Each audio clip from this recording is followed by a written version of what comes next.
오늘은 우리가 누가복음 87번째 시간으로 눈물을 잃어버린 세대라는 제목으로 같이 말씀을 나누도록 하겠습니다. 만왕의 왕으로 이 땅에 오신 예수님은 나귀 새끼를 타고 예루살렘으로 입성하셨습니다. 수많은 사람들은 호산나 다윗의 자손이여 하면서 종려가지를 흔들고 예수님의 앞에 종려가지를 깔며 자기 겉옷을 깔고 찬송하며 기뻐하며 예수님을 따랐습니다. 한쪽에서는 바리새인들이 예수님의 제자들을 책망하라고 예수님께 대거리를 하고, 그러자 예수님께서 말씀하시기를 그들이 침묵하면 돌들이라도 소리치리라 그렇게 말씀하셨어요. 예수님이 예루살렘으로 올라가시는데 세 부류의 사람들의 모습이 보입니다.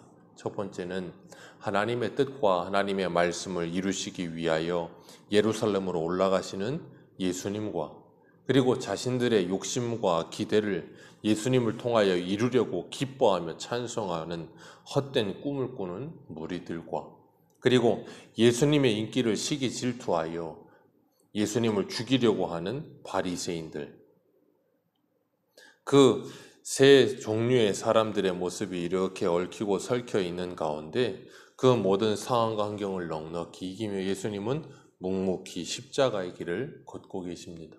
우리들도 우리가 살아가는 인생 속에 수많은 종류의 사람들이 얽히고 설킨 상태로 우리는 살아갑니다.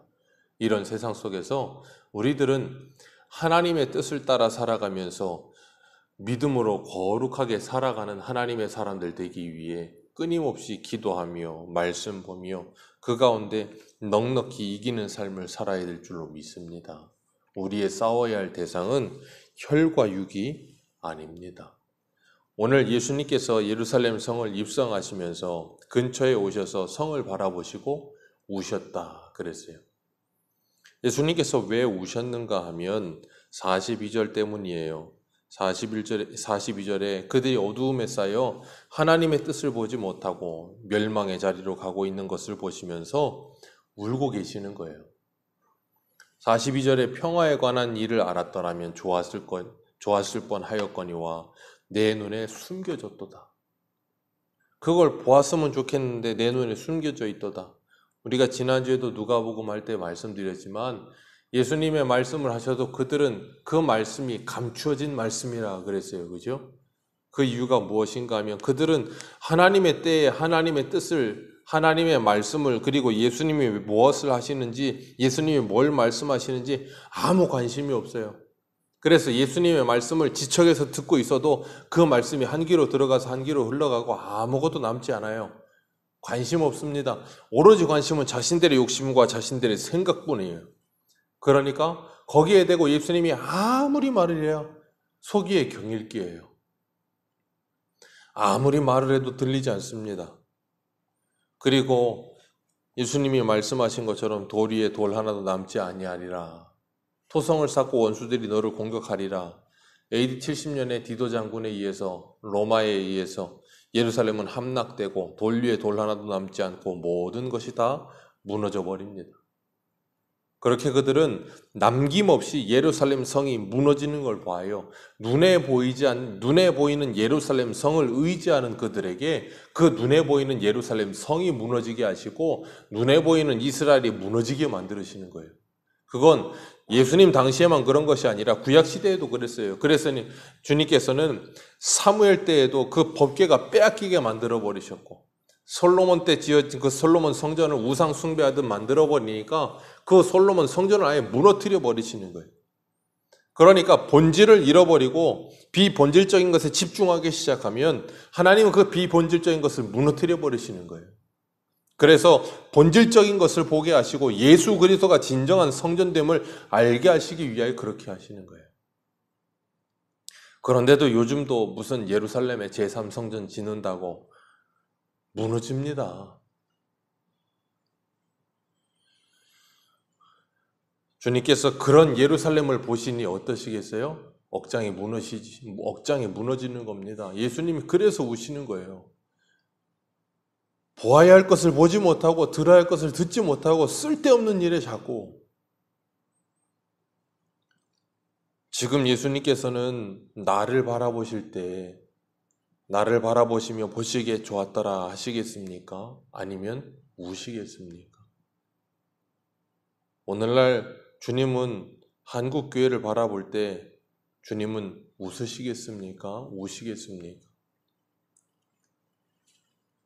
이사야 9장 6절에서 7절에 보면 이런 말씀이 있어요. 이는 한 아기가 우리에게서 낳고 한 아들을 우리에게 주신 바 되었으니 그의 어깨에는 정사를 메었고 그의 이름은 기묘자라 모사라 전능하신 하나님이라 영존하시는 아버지라 평강의 왕이라 할 것임이라. 그 정사와 평강이 더함이 무궁하며 또 다윗의 왕자와 그의 나라에 군림하여 그 나라를 굳게 세우고 지금 이후로 영원히 정의와 공의로 그것을 보존할 것이라. 만군의 여호와의 열심히 이를 이루리라. 아멘. 그 한 아기가 누구예요? 예수 그리스도라는 걸 우리는 잘 압니다. 평강의 왕으로 오시는 그 예수 그리스도가 오셔서 그 나라를 굳게 세우고 지금 이후로 영원히 공의와 정의, 그 나라의 기초가 되는 공의와 정의를 세우리라. 이사야 5장에도 활로리 이 포도원의 노래를 부르시면서 5장에서 극상품 포도 열매를 맺기를 원했다. 그 극상품 포도 열매가 뭐였어요? 공의와 정의. 하나님께서는 공의와 정의가 물같이 흐르기를 원하신다. 그렇게 말씀하세요. 하나님이 원하시는 건 공의와 정의예요. 하나님의 나라가 올바르게 세워지는 것, 그것을 하나님의 열심히 그것을 이루어내고 말리라 그렇게 말씀하시잖아요. 그래서 지금도 성령께서 우리 안에서 뭐 하세요? 말할 수 없는 탄식으로 우리를 위해 기도하시는 거예요. 우리를 말씀으로 가르치시는 거예요. 날마다 우리를 깨우시기에 흔드시는 거예요. 왜요? 공의와 정의를 행하라고. 하나님의 나라를 이루어가라고. 그 열심히 우리를 바꾸어내며 그 열심히 우리를 이끌어가며 그 하나님의 열심히 일하시는 거예요. 주님께서 지금도 일하시니 아버지께서 일하시니 예수님도 일한다 그러신 것처럼 우리도 일하는 거예요. 예수님께서 십자가에 죽으시기 위해 지금 올라가고 계시는데 어느 한 사람 예수님과 동행하는 사람이 없어요. 수많은 무리가 따르고 제자들도 따르고 있는데 누구 한 사람 예수님과 동행하는 사람이 없어요. 같은 마음, 같은 생각, 같은 뜻으로 주님을 따르는 사람이 없어요. 그러나 성령이 오시고 나면 진정으로 예수님과 동행하는 사람이 나타나게 되지요. 하나님의 열심히 그것을 이루는 거예요. 오늘 보면 42절에서 43절에 보면 이 사건은 성령께서 오셔야만 들려지고 보여지는 사건이라는 걸 예수님이 알게 하시는 거예요. 사람이 할 수 없어요. 그래서 이 평화의 복음이 너희들에게 보여졌다면, 들려졌다면, 알았다면 좋았을 것인데 그런 말씀하시면서 예수님께서 우시는 그 예루살렘 성전을 보면서 우시는 그 이유, 예루살렘 성전 안에가 어땠는지를 분명히 보여주는 게 45절부터 밑에 있습니다. 평화의 복음을 듣지 못하고 알지 못하니 그 안에 복음이 없고 생명이 없고 말씀이 없으니 그들이 하나님을 만나는 성전이라고 하는 그 안에 들어가서 무엇을 하는지 보아라 그러시는 거예요. 만민이 기도하는 집이 되어야 하고 하나님을 만나는 곳이 되어야 할 그곳에서 뭐 하고 있어요? 장사하고 있어요. 장사하면서 자기 배를 위해서만 살아요. 그들의 신은 자기 배예요. 그러니 예수님이 뭐 하세요? 거기 들어가셔서 다 내쫓으시며 들러엎으시는 거예요. 너희들이 기도하는 집을 도둑의 구루를 만들었도다. 도둑의 속을 만들어버렸도다. 예레미야 7장의 말씀을 그대로 인용하시잖아요. 왜요? 예레미야 시대나 예수님 때나 똑같다는 거예요. 예레미야 시대나 예수님 때나 지금이나 똑같다는 거예요. 예수님께서 아무리 천국 복음을 전하셔도 아무도 듣지 않아요. 그 평화의 복음이 그들에게 알려지지 않고 감추어져 있어요. 예레미야 때도 마찬가지죠. 예레미야가 하나님의 말씀을 목소리 터져라고 혼자 아무리 외쳐도 아무도 듣지 않아요. 거짓 선지자들 전부 다 뭐라 그래요? 평안하다, 평안하다, 평안이 없도다. 내 백성을 심상히 싸매어주고 고쳐주나 그들에게 평안이 없도다. 예레미야의 말을 아무도 듣지 않습니다. 예수님의 말씀을 아무도 듣지 않습니다. 오늘 우리들의 모습은 어떻습니까? 하나님의 말씀을 듣습니까? 예레미야는 그 별명이 눈물의 선지자예요.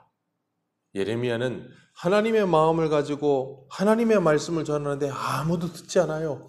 이 백성이 이렇게 가다는 곧 오늘 본문에 있는 이 말씀처럼 그들이 토성을 쌓고 43절 말씀처럼 원수들이 그들을 둘러싸면 그들이 무너지게 될 텐데 아무리 말을 해도 아무도 듣지 않아요. 그래서 예레미야는 뭐예요? 눈물의 선지자, 항상 우는 거예요. 예수님도 마찬가지예요. 그들이 예레미야가 똑같이 이런 모습인데 아무도 알지 못해요. 그러니 뭐예요? 우시는 거예요. 오늘 우리는 이 모습을 보면서 나 자신을 보면서 울고 있습니까? 내 가정을 보면서, 내 교회를 보면서, 내 나라를 보면서 울고 계십니까? 예레미야는 울었고 예수님도 우셨어요. 오늘날은 눈물이 사라진 시대입니다. 눈물이 말라버렸어요. 아무도 나라를 위해 울지 않아요. 아무도 내 가정을 위해 울지 않아요. 아무도 내 자신을 위해 울지 않아요. 분노만이 가득 찼어요. 서로에게 손가락질하고 서로 탓을 하며 서로에게 화를 쏟아붓기에 급급하지 어느 누구 하나가 울지 않아요.